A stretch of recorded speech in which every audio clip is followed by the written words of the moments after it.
হিন্দি রূপান্তর নিচে দেওয়া হল। নাটক ছাদ কি ওট, ছাদের আড়াল। চরিত্র সাগর, 25 বছর, एक शांत गुमसुम दिखने वाला चित्रकार। उसकी आंखों में हमेशा एक गहरी सोच झलकती है। आशा, 23 बछर, एक खोजी लेखिका। उसकी बातों में बुद्धिमत्ता और तीक्ष्ण अवलोकन, शार्प ऑब्जर्वेशन स्पष्ट है। स्थान एक पुरानी अपार्टमेंट की छत का कोना। पौधे उपेक्षा से बढ़े हुए हैं। एक ईजिल जिस पर सागर की एक अधूरी पेंटिंग रखी है। पेंटिंग का विषय अस्पष्ट है, मानो जानबूझकर छिपाया गया हो। एक पुरानी लालटेन टिमटिमा रही है जो रहस्यमय माहौल बना रही है। रात गहरी हो चुकी है। दृश्य शुरू। सागर रीजल के सामने खड़ा है। उसके हाथ में ब्रश है। वो कैनवस पे टकटकी लगाए हुए है, लेकिन ब्रश नहीं चल रहा। उसका चेहरा कठोर है।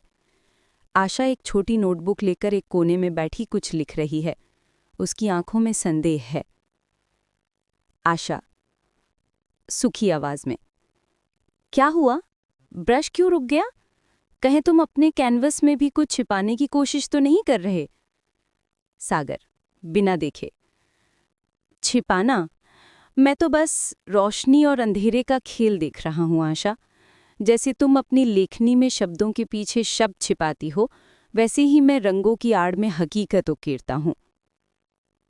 आशा नोटबुक बंद करके उठती है। सागर की पेंटिंग को देखती है। पेंटिंग में गहरी परछाइयां और कुछ अस्पष्ट चेहरे दिख रहे हैं। ये तस्वीर, मैं जितनी बार इसे देखती हूं उतनी बार लगता है इसके पीछे एक कहानी है, एक ऐसी कहानी जो तुम बताना नहीं चाहते। सागर होठों के कोने पर व्यंग्यात्मक मुस्कान। हर कलाकार की तस्वीर के पीछे एक कहानी होती है आशा। क्या हर कहानी बतानी जरूरी है? क्या हर सत्य सबके लिए होता है? आशा सागर को सीधे देखती है। उसकी आंखों में तेजी है। कुछ सच्चाइयां ऐसी होती हैं जो वक्त के साथ अपना रास्ता खुद ढूंढ लेती हैं सागर। जैसे ये परछाइयां, तुम्हारी पेंटिंग की परछाइयां कुछ दबाने की कोशिश कर रही हैं, ठीक वैसे ही जैसे इस छत पर कुछ पुरानी बातें धूल के नीचे दबी हुई हैं। सागर ब्रश नीचे रखता है, धीरे से आशा की ओर बढ़ता है। आशा, तुम बहुत ज्यादा देखती हो आशा। एक लेखक के लिए ये अच्छी बात है, लेकिन कभी-कभी ये खतरनाक भी हो सकता है। आशा बिना हिचकिचाए, खतरा? मुझे लगता है सच को सामने न लाना ही असली खतरा है। मैं पिछले कई दिनों से देख रही हूं, तुम रोज शाम को इस छत के कोने में आते हो, ये लालटेन जलाते हो और एक ऐसी तस्वीर बनाते हो जो कभी पूरी नहीं होती। क्यों सागर? क्या है इस कैनवस में जिसे तुम पूरा नहीं कर पाते और ना ही फेंक पाते हो? सागर उसकी आंखें अंधेरे में स्थिर हैं। लालटेन की रोशनी में उसका चेहरा और रहस्यमय लगता है। कुछ चीजों का अधूरा रहना ही बेहतर है आशा। पूरा हो जाने पर उनका सारा रहस्य खत्म हो जाता है, और रहस्य खत्म हो जाए तो फिर खेल भी खत्म हो जाता है।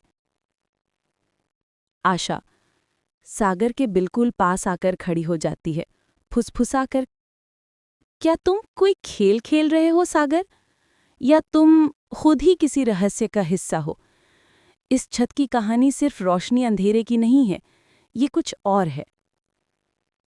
सागर अचानक आशा की तरफ झुकता है। उसकी आंखों में एक पल के लिए क्रूरता की झलक दिखाई देती है, जो तुरंत गायब हो जाती है।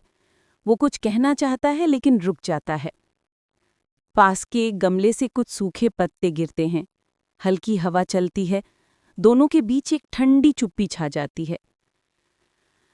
सागर धीमी आवाज में, तुम बहुत करीब आ रही हो आशा, बहुत ज्यादा करीब।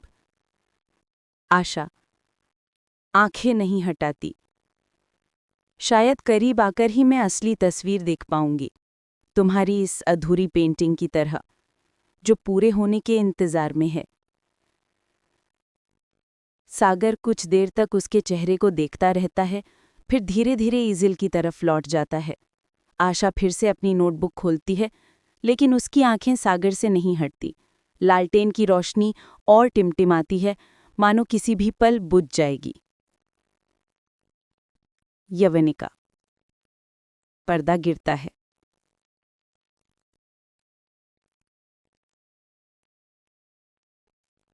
क्या आप इस नाटक को आगे बढ़ाना चाहेंगे?